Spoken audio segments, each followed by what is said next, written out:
الله من الشيطان الرجيم بسم الله الرحمن الرحيم الحمد لله رب العالمين الرحمن الرحيم مالك يوم الدين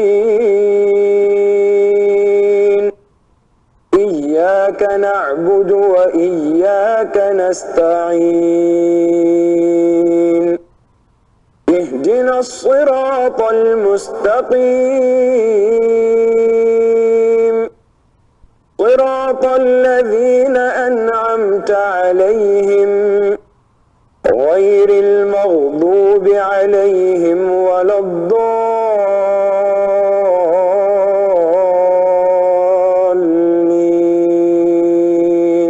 صدق الله العظيم.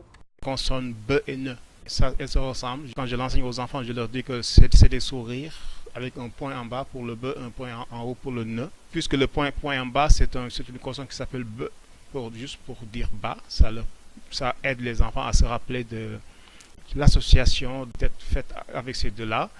Pour ce qui est de Noun, donc le N, c'est un sourire avec un petit nez comme un nez de clown en haut. Donc le point en haut avec le sourire, donc c'est ça, c'est N. Quand je commence le cours, je prends le temps de leur montrer, disons, quelques lignes du Coran, puis ils essayent de voir s'ils peuvent retrouver les sons les consonnes que nous venons de voir. C'est assez important parce que certaines consonnes en arabe s'écrivent différemment selon qu'ils sont devant le mot, au milieu du mot ou à la fin du mot. Donc avec les parents, prendre le temps d'arrêter la vidéo, leur demander de faire ces recherches-là pour voir s'ils peuvent en retrouver. Alors ici, pour commencer avec une approche syllabique, vous savez qu'en arabe, on commence la lecture de la droite vers la gauche. Donc de la droite vers la gauche, nous avons ba, ni, bu, an. Et puis le mot en noir binou. Et puis c'est ça que nous retrouvons dans la deuxième ligne, donc binou. Et puis nous avons une image de Binou, ce personnage de dessin animé. Nous avons aussi un autre mot, et le mot que vous avez, c'est pas Bouba, c'est Bouba.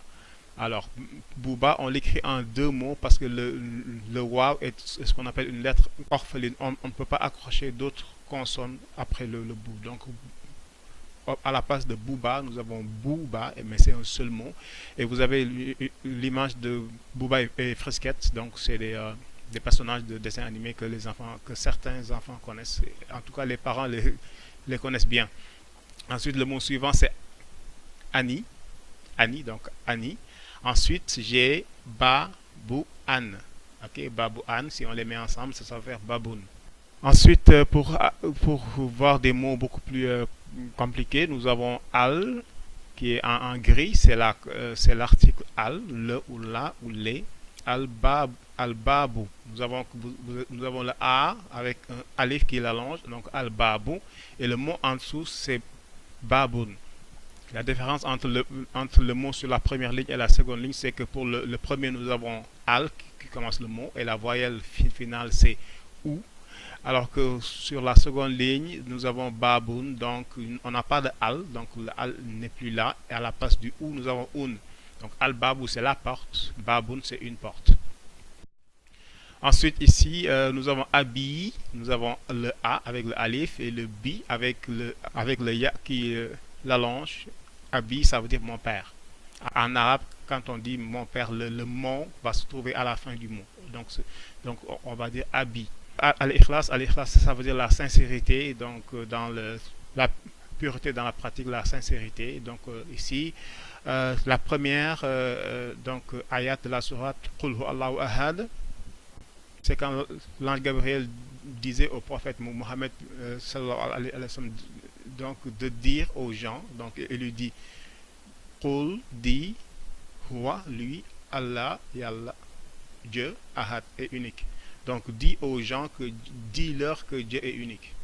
Ensuite, donc Allahu Samad, que Allah est celui qu'on implore pour avoir son pardon et celui qui nous protège, celui qui nous aide, etc.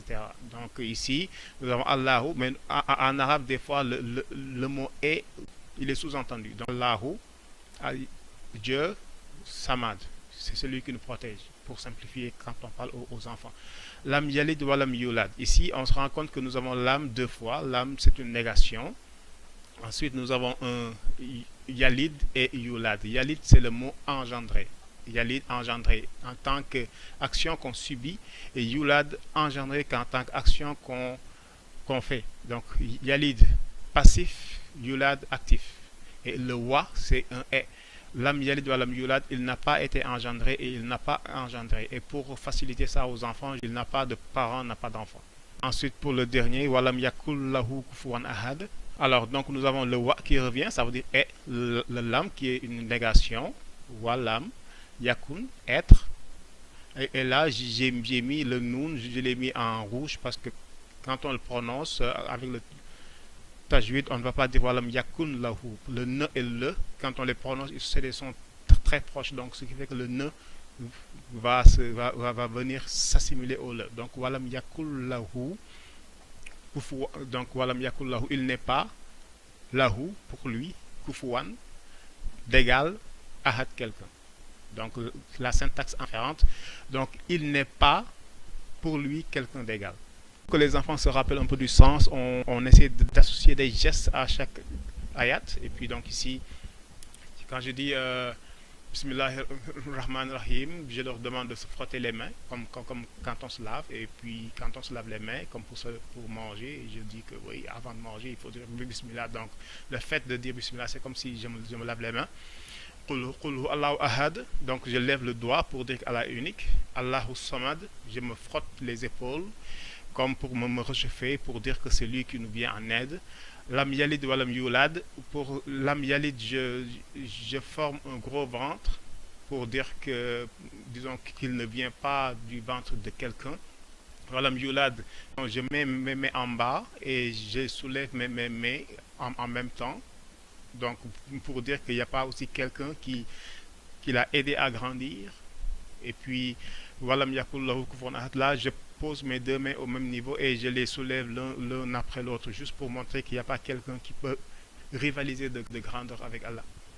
أزفت الآزفة ليس لها من دون الله كاشفة أفمن هذا الحديث تعجبون وتضحكون ولا تبكون وأنتم سامدون فاسجدوا لله واعبدوا صدق الله